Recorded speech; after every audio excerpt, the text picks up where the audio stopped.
And Corey, over the next couple of days, there might be some more Rockies games that are canceled. It's a good chance. Now, I got a feeling that they'll get maybe 1 or 2 games in this 3-game series with the Mets. Now, they don't come back to Denver, so they're going to try to get them in as hard as they possibly can to get those games in. Believe it or not, I think Tuesday is the one that is in most jeopardy. Here is the temperatures right across the Front Range right now. Still really nice conditions. I hope you enjoyed this awesome weekend because we got the return of winter coming, but we have one more nice day. Most of the day. Tomorrow's morning's temperatures are going to be pretty mild, and that's going to help us get towards about the 70-degree mark, and we should get to the afternoon high temperatures before the first cold front from our next storm system comes in, and it is a winter storm. It is a cold storm.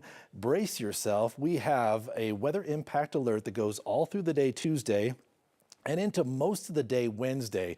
Rain and snow on and off throughout the day Tuesday, and then accumulating heavy snow on Wednesday morning. We could see 3 to 6 inches of snow right here at Coors Field. 9 News. We'll talk about the snow totals and the timing and the impacts coming up in just a little bit. Corey, thank you. Only time will tell if this recent push of snow can really make a dent in Colorado's drought problem. According to the recent data from the U.S. Drought Monitor, the entire state is now under some kind of drought. Many cities have started water restrictions, and several state fire leaders are gearing up for what they believe will be a challenging wildfire summer. A handful of mothers and families make the impossible decision every year to safely surrender their newborns. Until now, they just had 3 days to make that decision. New law gives them more time and more resources. Here's 9 News reporter Angela McCall. When a new mother may not know who or where to turn to, one message might stand out. That is why we did the push for this legislation, to give those parents more time to make this level of a decision. Sarah Wagner with the Colorado Safe Haven for Newborns has been pushing for change. Under the Colorado Safe Haven law, a family could safely surrender a newborn to a trusted place, like a fire station or hospital. Until now, it's been a 72-hour window from delivery.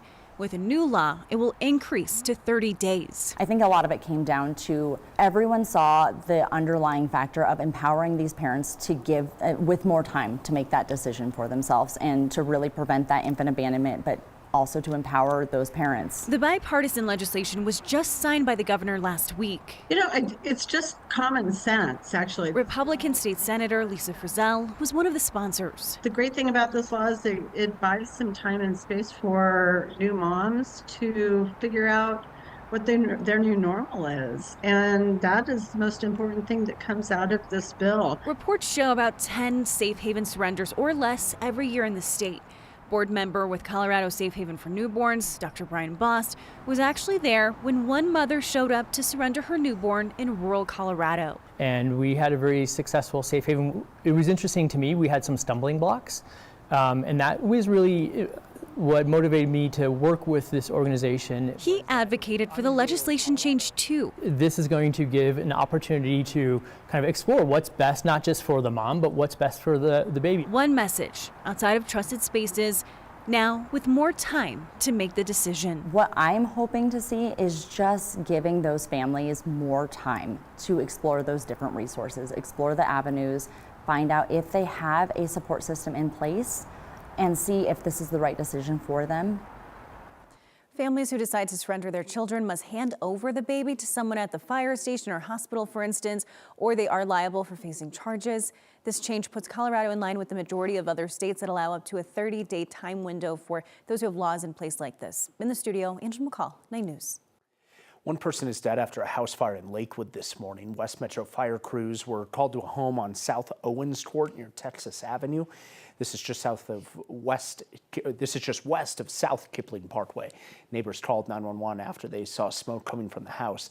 The fire department says crews had to clear a path through personal belongings to search the home for people.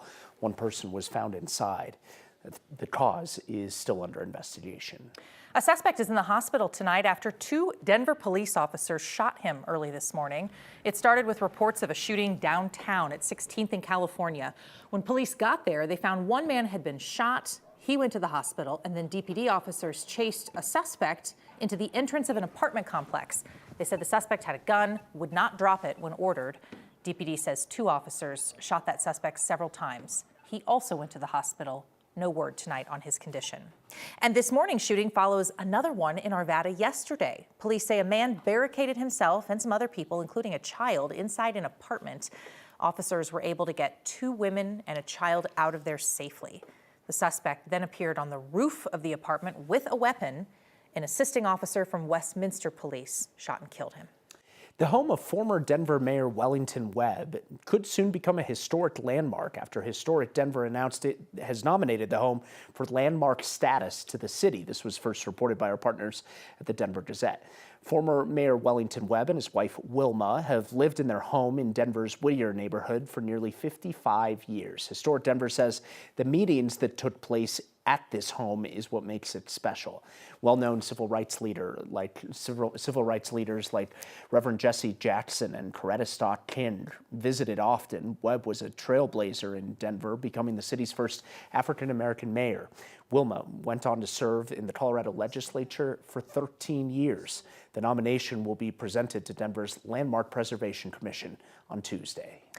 Now let's talk about what's going on in the Middle East. President Trump says the U.S. will launch an effort tomorrow to guide stranded ships from the Strait of Hormuz.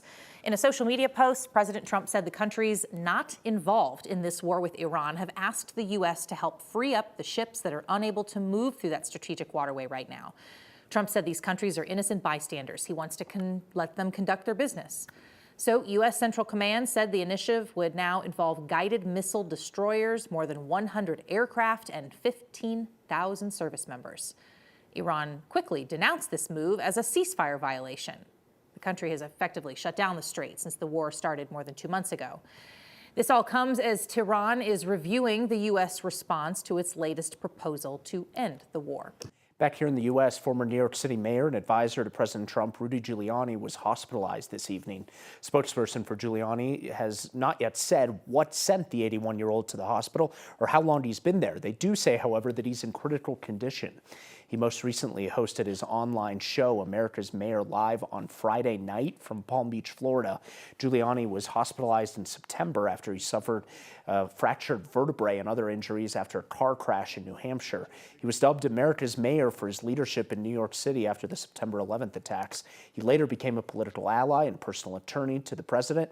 He played a prominent role in legal efforts working to overturn the 2020 election results, claiming without evidence that the election was rigged and stolen.